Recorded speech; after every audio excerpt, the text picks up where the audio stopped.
Hello all, welcome to Phenology Tamil. இன்னைக்கு நம்ம இந்த வீடியோவில் த கிரேட் வாரன் பஃபெட் எப்படி அவங்க இவ்வளோ வெல்த் கிரியேட் பண்ணாங்க, எப்படி வெறும் ஸ்டாக் மார்க்கெட்டில் மட்டுமே அவங்க வெல்த் கிரியேட் பண்ணியிருக்காங்க. மற்ற பில்லியனியர்ஸ்லாம் நீங்கள் பார்த்தீங்கன்னா அவங்க வேறு ஏதாவது பிஸ்னஸ் பண்ணி தான் வெல்த்தை கிரியேட் பண்ணியிருப்பாங்க.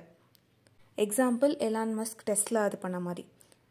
ஆனால் வாரன் பஃபெட் மட்டும்தான் சின்ன வயசுலேருந்தே இன்வெஸ்ட் பண்ணி ஒன் அண்ட் ஒன்லி இன்வெஸ்ட்மெண்ட் வச்சே இந்த பில்லியனியர்ஸ் லிஸ்ட்டில் வந்தவங்க. இந்த சார்ட் நீங்கள் பார்த்தாலே தெரியும் அவங்களோட ஏஜில் என்னென்ன ஏஜில் எவ்வளோ அவங்களோட நெட்ஒர்த் இருந்திருக்கு, எப்படி கிராஜுவலாக அவங்க இன்க்ரீஸ் பண்ணியிருக்காங்க அப்படின்றது கிளியராக தெரியும்.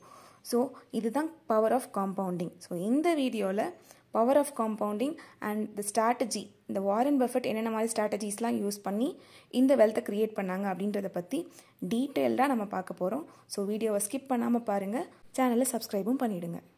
இந்த வீடியோ கொஞ்சம் டெக்னிக்கலாக தான் இருக்கும், அப்போ தான் அந்த ஸ்ட்ராட்டஜியை லேர்ன் பண்ண முடியும். நம்ம ரேண்டமாக அனலைஸ் பண்ணி ஸ்டாக்ஸ் பை பண்ணுவோம். ஆனால் வாரன் பஃபெட் ஒரு குறிப்பிட்ட க்ரைட்டீரியாஸ் வச்சுருப்பாங்க. ஸோ அதை பேஸ் பண்ணி தான் அவங்க ஸ்டாக்ஸை பை பண்ணுவாங்க. ஸோ அதை தான் ஒன் பை ஒன் நம்ம இந்த வீடியோவில் பார்க்க போகிறோம். Number 1, revenue growth. Revenue growth அப்படின்றது ஒரு கம்பெனிக்கான பேசிக் க்ரைட்டீரியாவாக அவங்க பார்த்தாங்க. ஸோ கம்பெனி எப்படி ரெவென்யூ க்ரியேட் பண்ணியிருக்கு, ஃபார் த பாஸ்ட் 1 year எப்படி க்ரியேட் பண்ணியிருக்கு, ஃபார் த பாஸ்ட் 5 years எப்படி க்ரியேட் பண்ணியிருக்கு, ஸோ அதோட சார்ட்டை பார்க்குறது, ஸோ எவ்வளோ பர்சன்டேஜ் அது ரிட்டர்ன்ஸை கொடுத்துருக்கு அப்படின்றத பார்த்து ரொம்ப பொறுமையாக இருந்து அனலைஸ் பண்ணணும். அந்த கம்பெனிக்கு கன்சியூமர்ஸோட டிமாண்ட் இருக்குதா, அப்புறம் மார்க்கெட்டோட காம்படிஷன்ஸ்லாம் எப்படி இருக்குது, அதை எப்படி அது டேக்கிள் பண்ணுது அப்படின்றத பார்த்துட்டு தான் நம்ம அந்த ஸ்டாக்கை வாங்கணும். So number 1, revenue growth. And strategy number 2, cross margin. அதாவது ஒரு கம்பெனியோட ஃபினான்ஷியல் ஹெல்த்தை பற்றி சொல்கிறது தான் இந்த கிராஸ் மார்ஜின் அப்படின்னு நம்ம சொல்லுவோம். ஸோ இது கம்பெனி ஃபினான்ஷியலாக ஸ்டேபிளாக இருக்கா இல்லையா, அண்ட் இந்த கம்பெனி எப்படி ப்ராஃபிட்டை க்ரியேட் பண்ணுது, அது மட்டும் இல்லாமல் அது மற்ற கம்பெனிஸோட அந்த மார்க்கெட் கேபிட்டலைசேஷனை எப்படி அதிகரிக்குது அப்படின்றத பற்றி தான் இந்த கிராஸ் மார்ஜின் சொல்லும். ஸோ நம்பர் 2 கிராஸ் மார்ஜின் பார்க்கணும். அண்ட் ஸ்ட்ராட்டஜி நம்பர் 3ன்னு பார்த்தீங்கன்னா டெப்ட் to equity.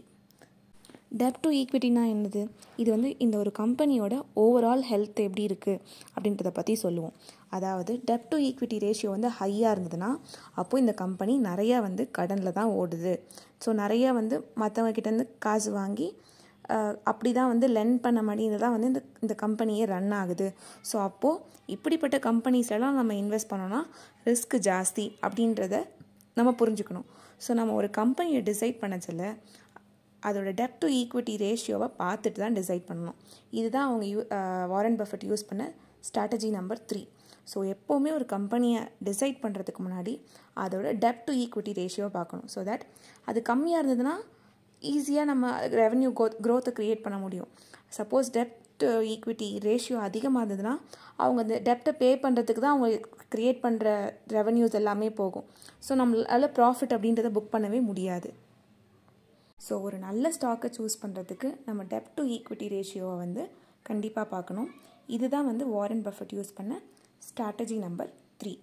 And coming to the next strategy number 4 என்னென்னு பார்த்தீங்கன்னா PE ரேஷியோ.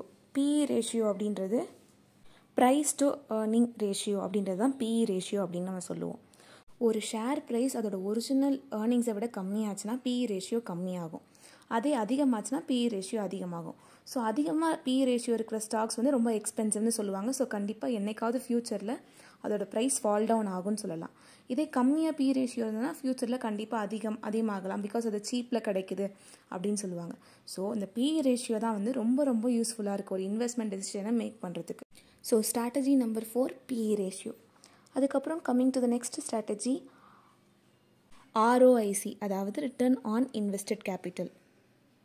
இந்த ரேஷியோ நம்ம இன்வெஸ்ட் பண்ணுற கேபிட்டலை வச்சு அந்த கம்பெனி எவ்வளோ தூரம் நல்ல ப்ராஃபிட்டை ஜென்ரேட் பண்ணுறாங்க அப்படின்றத வச்சு சொல்கிறது தான் இந்த ROIC, அதாவது return on invested capital ratio சொல்லும். ஒரு நல்ல கம்பெனியோட ROIC ரேஷியோ எப்படி இருக்கும்னா 10-15% வரையும் இருக்கலாம். ஸோ அப்படி இருந்ததுன்னா அந்த கம்பெனியை ஒரு ஸ்ட்ராங் கம்பெனி அப்படின்னு நம்ம கன்சிடர் பண்ணலாம். ஸோ ஸ்ட்ராட்டஜி நம்பர் 5 ROIC, அதை நோட் பண்ணுறது. ஸோ ஃபார் நம்ம வாரன் பஃபெட் என்னென்ன மாதிரி ஸ்ட்ராட்டஜிஸ்லாம் பார்த்துட்டு ஒரு ஸ்டாக்கை செலக்ட் பண்ணாங்க அப்படின்றத பற்றி பார்ப்போம். ஸோ நல்ல ஒரு வெல்த்தை க்ரியேட் பண்ணுறதுக்கு நீங்களும் இந்த 5 ஸ்ட்ராட்டஜியை மறக்காமல் ஒரு ஸ்டாக்கை நீங்கள் பை பண்ணச்சல மறக்காமல் அது ஃபுல்ஃபில் ஆகுதா அப்படின்னு பார்த்துட்டு அதுக்கப்புறமா ப்ரொசீட் பண்ணுங்கள். ஸோ இந்த வீடியோவில் உங்களுக்கு ஏதாவது டவுட்ஸ் இருந்தால் மறக்காமல் கமெண்ட்ஸில் சொல்லுங்கள். அண்ட் ஃபார் மோர் வீடியோஸ் சேனலுக்கு ப்ளேலிஸ்ட்டை செக் பண்ணுங்கள். தேங்க்ஸ் ஃபார் வாட்சிங்.